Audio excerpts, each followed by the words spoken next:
Assalamualaikum warahmatullahi wabarakatuh. Apa kabar semuanya? Semoga baik-baik saja ya.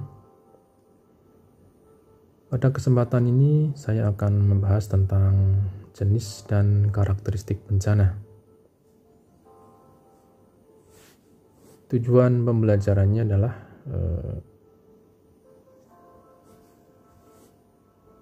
setelah melakukan proses pembelajaran, peserta didik mampu menjelaskan macam-macam bencana dan mengklasifikasi jenis bencana beserta karakteristiknya. Nah, ini ada data dari Badan Nasional Penanggulangan Bencana tahun 2019. Ada 3.814 bencana.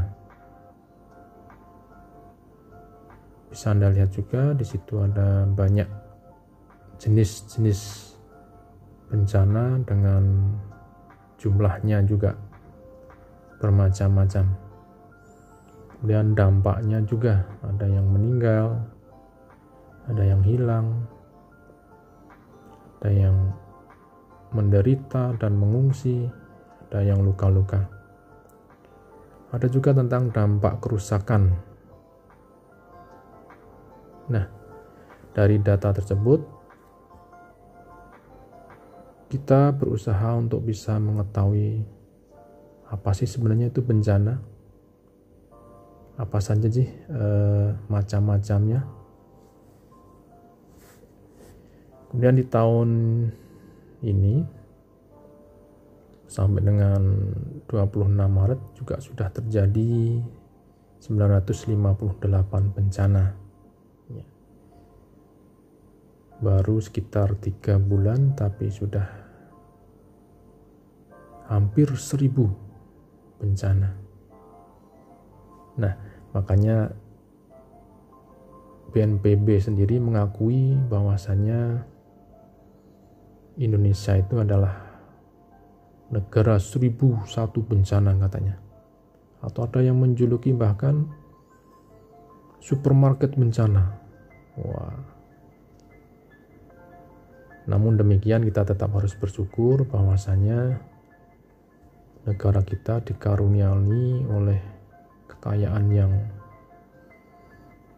sangat besar dan keindahan alamnya yang memukau setiap yang mengunjunginya.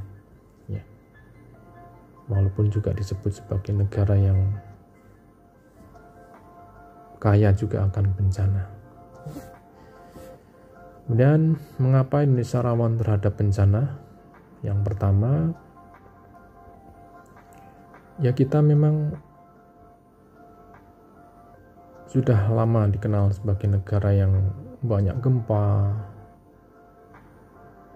erupsi gunung api, tsunami, longsor, banjir, kekeringan, kebakaran hutan, bencana sosial, dan masih banyak lagi. Sampai hari ini juga kita merasakan bencana yang berupa wabah atau penyakit. Dan yang kedua, Indonesia mempunyai jumlah penduduk yang sangat banyak. Nah, itu salah satunya mengapa kita rawan terhadap bencana. Kemudian yang ketiga, daerah-daerah yang subur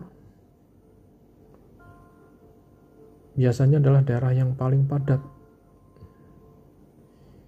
Dan yang keempat, pendidikan penduduknya masih relatif rendah. Dan sampai saat ini belum ada wahana yang dapat meningkatkan pemahaman penduduk mengenai bahaya bencana, sehingga perlu sekali kita memberikan sosialisasi kepada masyarakat agar paham terhadap bencana. Dan yang terakhir, kurikulum di persekolahan belum secara implisit memasukkan mitigasi bencana secara terintegrasi dalam proses pembelajaran. Nah, kebetulan untuk geografi sudah dimulai ya dengan adanya kurikulum 2013 ini, namun masih kurang optimal. Nah, sudah sepantasnya lah sebenarnya kita harus mengimplisitkan atau memasukkan materi mitigasi ini ke seluruh mata pelajaran. Itu harapannya ya, biar ya kita paham semuanya dan semuanya juga turut ambil bagian dalam mengetahui dan mempelajari tentang bencana ini. Bencana itu apa? Bencana itu adalah peristiwa atau rangkaian peristiwa yang mengancam dan mengganggu kehidupan dan penghidupan masyarakat yang disebabkan baik oleh faktor alam dan atau non-alam maupun faktor manusia, sehingga mengakibatkan timbulnya korban jiwa manusia, kerusakan lingkungan, kerugian harta benda, dan dampak psikologis. Ini tertuang dalam Undang-Undang Nomor 24 Tahun 2007. Dan mengenai jenis-jenis bencana itu dibagi menjadi 3 jenis. Yang pertama bencana alam, kedua bencana non alam, dan ketiga bencana sosial. Nah, bencana alam itu apa? Bencana yang disebabkan oleh alam antara lain berupa gempa bumi, tsunami, gunung meletus, banjir, kekeringan, angin topan, dan tanah longsor. Kemudian yang kedua, bencana non-alam. Bencana yang diakibatkan oleh peristiwa non-alam, antara lain berupa gagal teknologi, gagal modernisasi, epidemi, dan wabah penyakit. Dan yang ketiga, bencana sosial, berupa peristiwa yang diakibatkan oleh manusia yang meliputi konflik sosial antar kelompok atau antar komunitas masyarakat, teror, dan peperangan ya yang kita ketahui. Nah, selanjutnya terjadinya bencana itu gimana ya? Nah, ternyata ada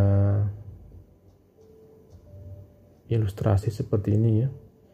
Jadi bencana atau disaster itu ternyata dimulai dari adanya ancaman atau bahaya. Ya. Di sini. Kemudian digabungkan dengan adanya kerentanan. Kedua-duanya ini membentuk suatu hal yang kita sebut sebagai risiko bencana. Risiko ini sehingga kalau ada pemicunya di sini akan terjadi bencana. Ya. Jadi secara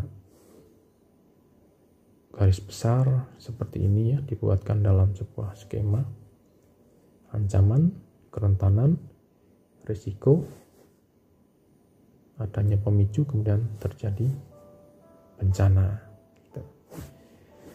Jadi ada 4 komponen dalam sebuah bencana itu.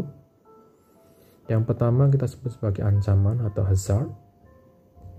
Yang kedua kapasitas, yang ketiga kerentanan, dan yang keempat risiko. Ancaman itu apa? Ancaman adalah sebuah kondisi yang berbahaya atau peristiwa yang mengancam atau memiliki potensi untuk menyebabkan korban jiwa atau kerusakan atau kerugian. Karakteristiknya apa? Yang pertama, sumbernya atau pemicunya. Dan yang kedua, kekuatannya.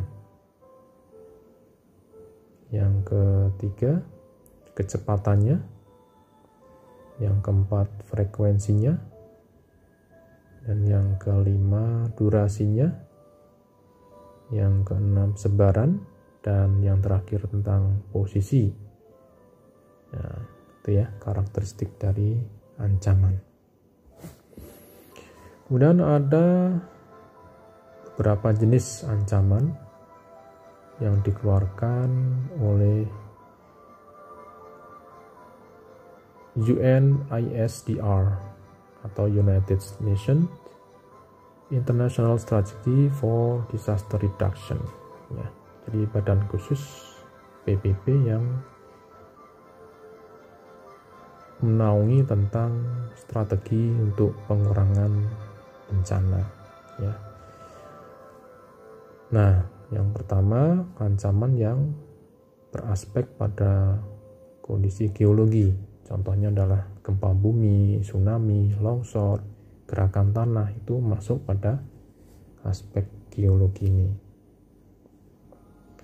Dan ada yang beraspek hidrometeorologi, ada kata hidro dan ada meteorologi. Hidro air, meteorologi adalah tentang cuaca, ya.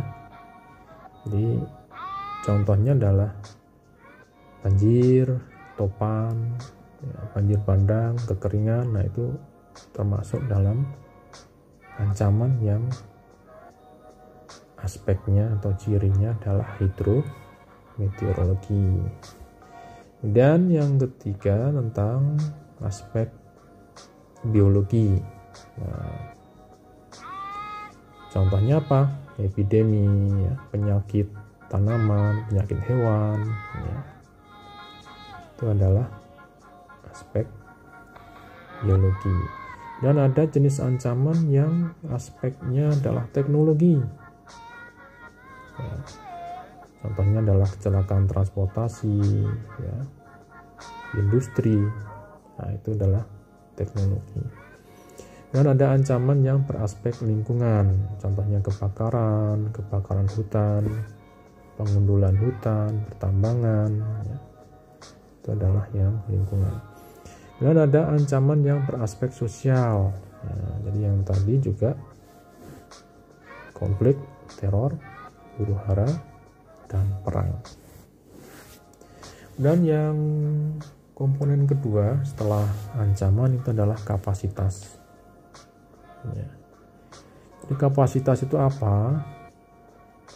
Kapasitas itu adalah kekuatan dan potensi yang dimiliki oleh perorangan, keluarga, dan masyarakat yang membuat mereka mampu mencegah, mengurangi, siap siaga, menanggapi dengan cepat atau segera pulih dari suatu kedaruratan dan bencana, ya. Dan kerentanan itu berupa sekumpulan kondisi akibat keadaan berupa faktor fisik, sosial, ekonomi, dan lingkungan yang berpengaruh buruk terhadap upaya-upaya pencegahan dan penanggulangan bencana atau area geografis mungkin akan terganggu oleh dampak bahaya tertentu dan dekat dengan daerah bencana, ya. Itu namanya kerentanan. Dan faktor kapasitas dan kerentanan itu menjadi satu. Yang pertama adalah faktor fisik. Contohnya adalah kekuatan bangunan struktur, ya, rumah, jalan, jembatan, gedung, ya. Dan faktor sosial, kondisi masyarakatnya, ya, jenis kelamin, usia, kesehatan, gizi, ya, perilaku. Dan yang ketiga faktor ekonomi, ya, kita tahu kemampuan finansial masyarakat itu juga berpengaruh kepada kapasitas dan kerentanan. Dan yang terakhir faktor lingkungan, ketersediaan ataupun kelangkaan sumber daya serta kerusakan lingkungan yang terjadi itu juga akan menjadi faktor bagi kapasitas dan kerentanan. Dan yang terakhir komponen yang terakhir itu adalah risiko, berupa besarnya kerugian atau kemungkinan terjadi korban manusia, kerusakan dan kerugian ekonomi yang disebabkan oleh bahaya tertentu di suatu daerah pada suatu waktu tertentu. Ya. Risiko ini biasanya dihitung secara matematis ya, yang merupakan probabilitas dari dampak atau konsekuensi suatu bahaya, sehingga bisa dirumuskan risiko itu sama dengan ancaman kali kerentanan dibagi dengan kapasitas ya. Jadi seperti itu kalau dibuat sebuah formulasinya. Mungkin itu dulu di tahap pertama tentang macam-macam dan jenis bencana beserta dengan klasifikasinya. Untuk pertemuan berikutnya kita akan mencoba masuk kepada karakteristik bencana terutama yang terjadi di Indonesia ya, karena kita memiliki contoh ataupun macam-macam bencana yang cukup kompleks, maka kita harus tahu tentang karakteristik ini. Oke, sampai di sini dulu. Terima kasih. Wassalamualaikum warahmatullahi wabarakatuh.